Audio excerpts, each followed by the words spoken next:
Hello, my name is Monica Liana, and you're with Books and Beauty, where I talk about books while doing my makeup. So this is kind of an impromptu review slash breakdown of The Echo Wife by Sarah Gailey, or Gailey, whichever way you say.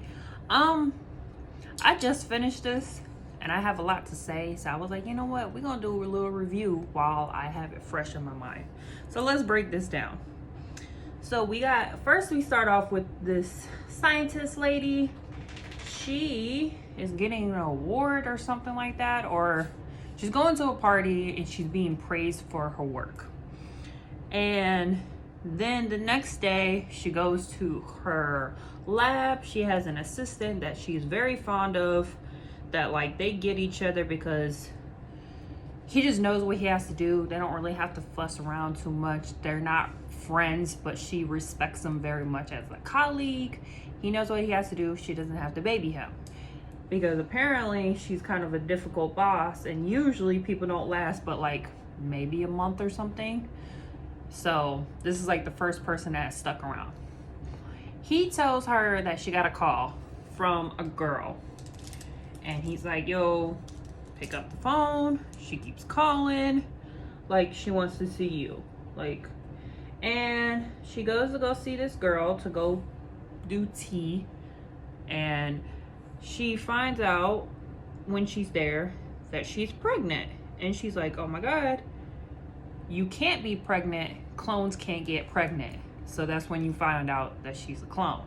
And this is the woman that her husband left her for, that her husband made this clone behind her back and left her for the clone. And the reason he did it is because I guess the scientist lady, she didn't want to have a baby, and he wanted her, but like a more docile version of her, so he made this clone. And for some reason they kind of have a relationship, like she's like nice to the clone at least, because she doesn't want to tell anybody about it, because her husband technically did something very immoral. He shouldn't have been allowed to make this clone, so they kind of keep it under wraps and whatnot. And it's the whole thing of like, she shouldn't be able to get pregnant. Like should be physically impossible. And anyway, so we move on, and the clone afterwards ends up giving her a call because she's like, oh my god, you gotta come here, I need you, something happened. So she rushes over to the husband slash clone's house to figure out what's going on. And she's also in her mind like, I can't be friends with the clone. Like in her mind, she's like, I'm going to break it that we can't talk, and she can't come to me for problems and stuff like that. Well, when she gets there, she finds out that the clone killed the husband. And the reason she killed the husband is because the husband was trying to kill her, because I guess she told the husband that she went to go see the wife, and she kind of told him what they were talking about. And the wife, during their discussion, was basically, she was kind of mean and was like, are you sure that you want to have the baby, or did he program you to want to have the baby? Like, you know, basically trying to like question her free will, which I guess she then questioned it when she got home, and he did not like that answer, and then tried to stab her, and instead she managed to get ahead and stabbed him instead. So she killed him basically by accident. Like she's like, I didn't mean to kill him, he was trying to kill me because I just asked a question, blah blah blah. So they decide to bury him in the backyard, and the reason that they decide to do this is for two reasons. One, they don't want, well, the scientist lady cannot have anybody find out about the clone, because if they did, and also find out that she was pregnant, a pregnant clone, it could compromise her reputation. So she's like, hey, we can't have anybody find out about you because my reputation will be tarnished. I may never be able to like get back into the graces, because it's like, this is technically not supposed to happen. This should have never happened. So she's like, I can't do it for that reason. And also the DNA is her DNA. So she's like, the cops may think, even if they like hide her, they're like, they may still think that she's the one that did it because it's her DNA. And of course she has the motive because, you know, they got a divorce. So she's all like, yeah, we kind of can't do anything. Either way, I'm going to get fucked. So she's like, okay, we're just going to get rid of the body. And there we go. So they go ahead, bury him in the backyard. And time goes on. And the clone keeps calling the scientist because she's like, people keep calling and asking for him. They keep thinking I'm his assistant. I just, you know, I don't contradict them. And I kind of just say that, oh, he's sick and blah, blah, blah. But it's like, eventually we'll have to come up with a different plan. So they come up with the plan of making a clone of him. So they dig up his body, take some of his material, and are like, we're gonna make a clone of him and this will fix the problem. Like, if anything, we could just make him move, but like this will make it where it's like he's still alive to his colleagues and stuff like that, and people won't come snooping.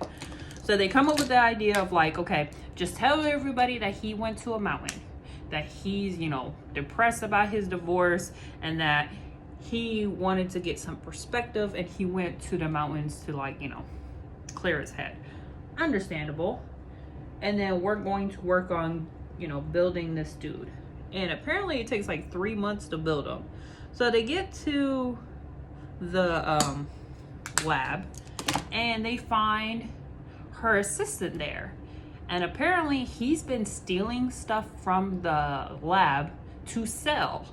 That's how they find out, because I guess she was the only person that was supposed to have access to go there at night. And then of course he's there, and this way she finds out, like, yeah, I've been just doing this kind of side thing. Well, he's now in a pickle, and she ends up telling him like the whole thing of like what they have to do, that they got to make this guy, like she's a clone and everything like that. And they have an understanding of like, I won't tell on you if you won't tell on me. You know, pretty simple.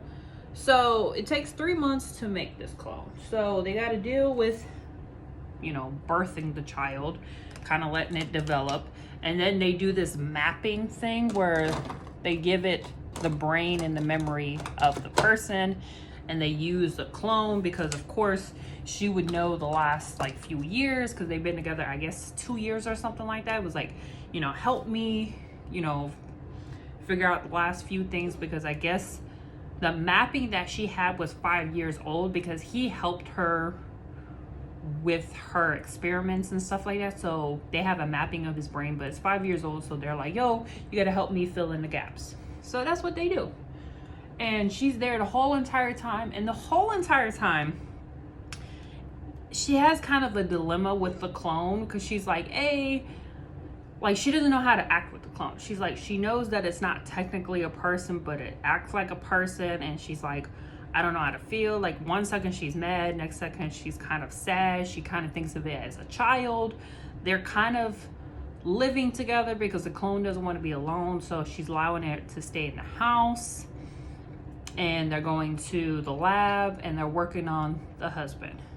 Well, interchangeably, she's also thinking about her past. So she had kind of a shitty upbringing. Her dad was, I guess, abusive, but we never get clarification.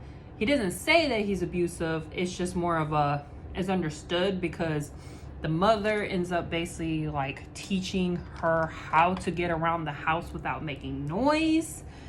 And basically saying like, you know, be quiet, he doesn't want noise, and this is our little game. And then I guess the dad doesn't interact with her unless it's like a scheduled appointment. Like they have an appointment that she can then ask him whatever she wants throughout that hour. That's her appointment. It's like, okay, you now have my attention for an hour.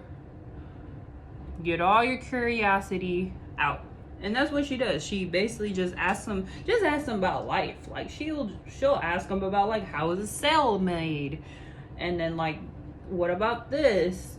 But she can't ask about I guess you could say emotional stuff, because she at one point tried to ask, like, why is mom not getting out of bed? And he like grabs her face and was like, try that again. And she ends up changing the subject altogether. And that's when she finds out of like, okay, I can't ask these questions. And then also the mom never says anything. Like, everybody knows what's going on, but nobody says anything. They just act like it's not going on. And then you find out that the mother killed the dad. And it's a whole situation of, they don't talk about it. They just know it happened, because it's the same situation where it's like, she kind of walked in on her mother doing this, but then the mother was like, go upstairs. She went upstairs, and then it was like, dad just never came home.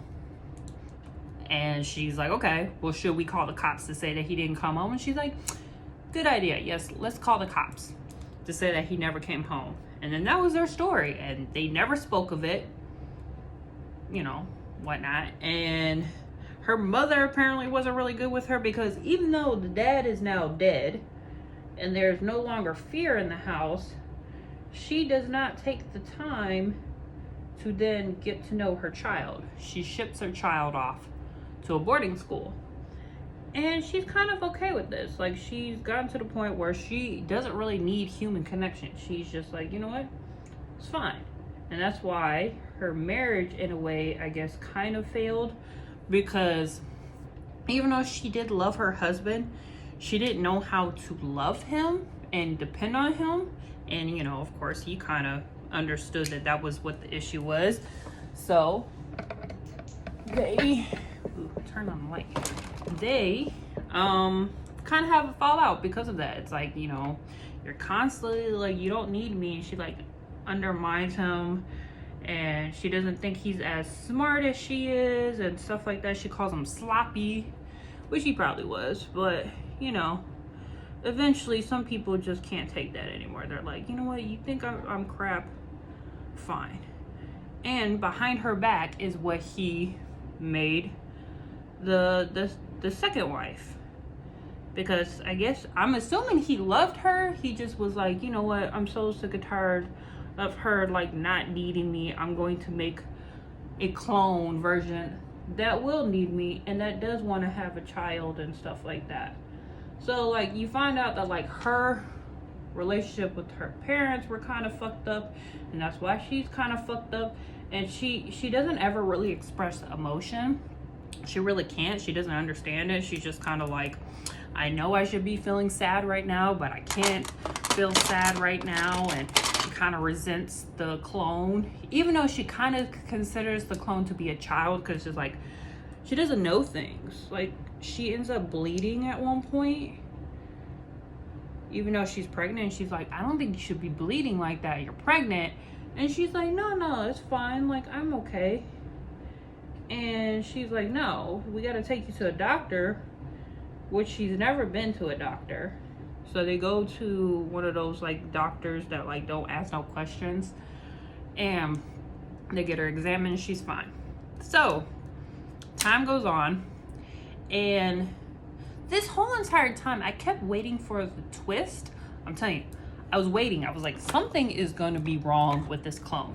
This clone did something malicious. Like, because I kind of didn't believe her story when she said like, yeah, he just like, I told him about this situation and he just all of a sudden tried to do a knife on me. And I'm like, why would he do that? Like, that's very dramatic. So I kept waiting for this clone to be a lot more sinister. Spoiler alert, never happens. So anyway, so the guy is made. They don't tell him he's a clone. They make him believe that he is the husband. He was on a mountain like hiking trip and got into an accident. Like, he got hit by a car. They like implant this into his brain. So like, he truly believes he is who he is. And yeah, so they go off. The clone takes him home, and everything's successful. And about 4 months later, she ends up getting a call. The clone calls the scientist lady. Is like, hey, you need to come over here now. Which I'm like, damn, did she kill him again? I was like, what the hell? So she goes over there and she's like, I need to show you something. Like, I can't tell you, I have to show you something. They go to the back garden and they find dozens of dead clones. And come to realize that the second wife, Miss Clone Lady, is not the first technically attempt. She was like the 13th. She's the one that like passed it, but like, yeah, she had like a dozen of clones that never went anywhere and that were not perfect or something like that. And he just like killed them and put them in the garden. So the clone is freaking out because she's like, oh my God, he's a murderer. Like, look what he did. Like, if I wasn't perfect, I would be like, you know, with them and stuff like that. And apparently they find his notes and it looked like he may have actually was going to kill the wife, the scientist too, because he writes down like now what to do with her. So it's starting to be like, yo, he was gonna kill me too. And it makes sense why he was going to kill her that day, because it was like, oh, he thought, you know, maybe something went wrong and he was like, I'm gonna start all over again. So it makes sense now. It's like, okay, now it kind of makes sense, because at first I was like, why would he just kill her because she asked a question? Now it kind of makes sense because he's just like, he's been doing this for a few times. He probably saw she was being argumentative and he didn't want that, and he's like, I know how to make one, so I don't need her, I could just start over. Which is like, well, this one was pregnant. You would think that he would have a little bit more sympathy, but I guess he figured, he was like, I can get another baby, whatever. So the clone is like, yo, we gotta kill him, because I guess there is a kill safe on every clone. There's like a word or a button or something that you could just kill them real quick. So if there's ever an issue, you can kill them with this word. It just like shuts them down. So she's like, yeah, as soon as it gets home, we need to hit the kill switch and kill him. And the scientist lady's like, no, we can't do that, which I don't really know exactly why she's so opposed to it. But she's like, no, we can't do that and everything like that. I think she just thinks that this is the husband. She doesn't want to kill the husband again or something. Like, he already died once. She doesn't want to do it again.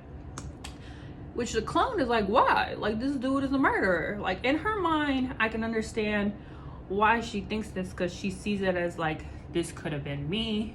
This technically was me that he's just killed over and over. Versus the scientist lady is like, well, not really. He's not really a murderer, because she doesn't see the clones as people. She's like, they're specimens. Like, there's gonna be mistakes. It makes sense. And she kind of is like, no, we can't kill him. We can't kill him. And she eventually convinces the clone, like, yeah, we're not gonna kill him. Like, you know, even though I can't publish this, but like, he was my greatest creation, you're not going to kill him. And she ends up just like reluctantly being like, fine, we won't kill him. And they come up with this idea of like, whoa, let's, like, I have an idea of how you can get away from him, because the clone doesn't want to be with him no more. She's like, I can't live by this like murderer. And they come up with the idea of like, okay, well, let's keep one of the clones and like, let's act like it's you. So they like cut her hair and give her a bath and everything, and they like wring her neck so she looked like she hung herself, so that when the husband gets home, they'll think that she committed suicide. And there you go. So, which the clone goes along with it, because it's like, this is how to get away. She was like, well, when he called the cops, he's like, he ain't gonna call the cops. So I was like, you're not supposed to be alive. He's not gonna call the cops and stuff like that. Like, this is a perfect plan. The problem is they had to leave the girl. They're like, you can't take her with you, because of course, if you're dead, the baby wouldn't disappear and everything like that. So she's like, you gotta leave the baby. Well, the plan works out. He does believe that that is the clone, and she killed herself, and that probably something happened with her programming or something like that. And ends up coming like 4 weeks later to the scientist lady. And this is bullshit, because the reason he made the clone is because he wanted a family. But now that the wife is dead, he doesn't want the child no more, basically, and is asking the girl, like the scientist lady, like, hey, I can't do this on my own, can you help out? And she ends up coming up with the idea of like, well, you know what, we can have the perfect life. So she ends up agreeing to take the baby and kind of have it as her own, even though all she's gonna do is just give it to the clone. But the guy doesn't know this. He thinks that like it's giving it to her. So they have a condition where he will see the baby every, like once a month he sees the baby, just to act like he's in the life, which is like, that's shitty, but of course. And then the clone will have her for the most part. And then she uses the clone and the baby as test subjects now. She's like, this is now my work, because she wants to figure out like, how did this clone technically reproduce, and like, how's this baby gonna do in life? So she's like, well, this is perfect because I get to have everything. Like, I get to technically kind of see my husband every now and then, because they're not together, but like she does get to see him. And then, you know, she has the clone that takes care of the baby, so she doesn't have to take care of the baby because she don't want the baby. And then she now has a new study, because like she has specimen. She has actually 3 specimens, because there's a clone husband, there's the half clone baby, and then there's the clone mother. So she has like all these specimens that she now can do research on, and some of it without really them knowing. And she ends up every day for an hour, she lets the clone ask her questions like her dad. She basically just becomes her dad. That's all it is. This whole book is just, she becomes her dad, who she feared and loathed. She just then becomes him. And that is the book. You telling me that a book about cloning, about a woman clone, nonetheless, and this is a thriller, that this clone does nothing? She's not sinister. She doesn't have any plot. There was nothing to the fact that, like, you know, she didn't do anything. The clone was like, she was there, yes, but there was nothing sinister about her. And even the husband, because the whole entire time they try to indicate that he's kind of dangerous, I guess, but it's never confirmed or denied, like nothing. It's just kind of more or less of like, well, he attacked her that one time, but like it's alluding to the fact that he may have been a little dangerous beforehand, but they don't ever talk about it, so I can't tell you if he was. But there is nothing sinister. This book was cut and dry. Clone, they covered it up, they made a husband, they had the baby, now she gets to have 3 test subjects, and that's it. And she just becomes her dad, basically, and that's it. I don't understand. I'm so frustrated, because I feel like the premise of a cloned wife taking your husband was going to be so much more devious, and this was just straight to the point. There was no plot twist, there was no anything, nothing happened. This book was actually pretty boring. I'm glad it's as short as it was, because dear Lord, was it boring. I kept waiting the whole entire time. I was like, something's gonna happen, this clone is gonna end up taking her life, because that's what I thought she was gonna end up killing the scientist and actually take her life, and that was the whole plot the whole time. And because she kind of got her to make the husband, so I thought as soon as she gets the husband, she's then going to kill the scientist and take her place, and like now she has her whole family, and you know, everything's so excited. And it turns out, I really thought that like maybe she killed the husband, that the husband didn't try to kill her. She wanted something different, and she decided like, well, what I'm gonna do is I'm gonna kill him, make her make a clone, and then kill her, take her life, and then it's this whole clone family. I thought that's what it was gonna be. Nope, nothing sinister. It was cut and dry, and that was it.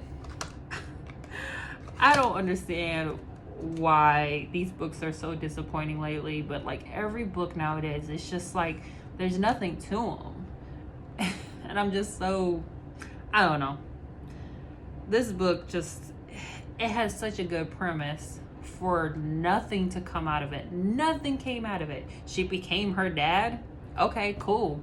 Like, not shocking at all. Usually kids kind of become their parents, but it's just the fact of like, and then like I said, I don't even know how abusive the dad really was, because they didn't really talk about it. They were just like more or less of like, we had to be quiet around him, and like I only talked to him during these hour sessions, and then like, you know, the mother killed him, which I'm assuming is because he was abusive to her, but that was it. They didn't really talk about it. I don't really know the details. He could have just been an asshole, but actually never hurt her. Like, there was nothing to it. But she then just becomes her dad, and the clones are kind of innocent little beings, and it's just like, I don't know. I'm done talking about this book, but it's just like, I finished it and I was just like, why was this considered a thriller? Because nothing happens, and no plot twist, and nothing thrilling happens. Like, they're not even in fear of the police finding out, or the scientist chairman, or like, nobody finds out, and nobody even expects anything. Like, there's never anything of like, oh my god, we're possibly gonna get caught. Nope. Everything's under control. She basically just makes her creations and kind of manipulates it to how she now wants it, and then has a happy life being her father now. And it's like, this was not good. But anyways, hope you like this video. I know I'm being a bummer right now, but it was just, I just did not have a good time. I was so mad by the end of it, because I was just like, that was it. And it's like, yeah, that was it. And it's like, okay, cool, nice to know. Anyways, have a good day. Bye.